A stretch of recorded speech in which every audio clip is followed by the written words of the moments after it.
Império Bizantino é o nome que se dá para a parte oriental do Império Romano, onde o termo bizantino faz referência à cidade de Bizâncio, formada pelos gregos em 657 a.C. Mas esse termo Império Bizantino só começou a ser utilizado no século XVI por historiadores. O Império Bizantino surgiu durante o processo de decadência do Império Romano no século II. A partir dessa decadência, ocorreram várias reformas que acabaram fragmentando a administração do Império Romano em vários territórios, assim facilitando o controle, tendo como capital Constantinopla, que foi fundado por Constantino em 330. A ação de Teodósio, em 395, acabou dividindo o Império Romano em oriental e ocidental, assim oficialmente tendo o Império Bizantino. A parte do ocidente deixa de existir em 466 d.C., quando Roma é saqueada e Rômulo Augusto é destituído do poder, porém nem por isso a parte oriental deixa de existir. Um dos motivos para não deixar de existir é que a crise se acentuou mais na parte ocidental que na oriental, e a oriental tinha as províncias mais ricas, sendo mais difíceis de serem abaladas. Bom, o império estava situado entre o Mar Egeu e o Mar Negro. Assim, Bizâncio era um importante centro comercial, pois ligava a dois continentes, sendo ele a Ásia e a Europa. Constantinopla tinha uma boa posição geográfica, tanto territorial quanto marítima, pois ligava o Ocidente ao Oriente. Tinha também algumas defesas naturais, como o Bósforo e o Corno de Ouro. Assim, ajudava na defesa do império. Outra coisa que ajudou na defesa também foi a fortificação da cidade no século VII. Bom, agora falando já da agricultura, ela é composta pela plantação de cereais e olivas. Já na pecuária, é importante a criação de gado. Essas duas coisas ajudavam muito na economia bizantina. Bom, sobre os imperadores do Império Bizantino, houveram vários, mas o mais importante foi Justiniano. Bom, Constantino foi quem construiu Constantinopla. Ele também foi muito importante para o cristianismo, pois quando o cristianismo se expandiu pela região, os imperadores romanos começaram a perseguir aqueles que eram seguidores da religião cristã. Mas este cenário mudou logo após a vitória de Constantino na Batalha de Ponte Malva.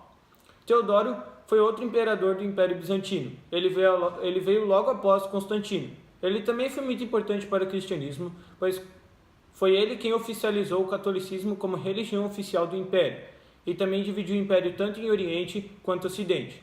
E em 379 d.C., ele foi nomeado rei do Império do Oriente, passando a ter controle total sobre o território. E por último, Justiniano, o mais importante de todos, pois foi em seu governo que o Império Bizantino chegou ao seu apogeu, pois ele possuía uma política externa, aonde reconquistou vários territórios e modificou o direito romano.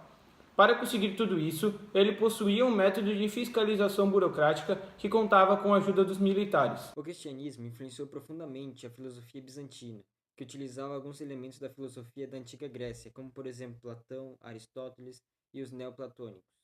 A característica principal da filosofia bizantina são: a alma era definida como corpo mais espírito e é diretamente conectada com a realização da felicidade por meio da liberdade de decisão. O relacionamento entre Deus e os seres humanos é baseado no amor. Defendiam a necessidade do livre-arbítrio, da autodeterminação e do expressar da opinião.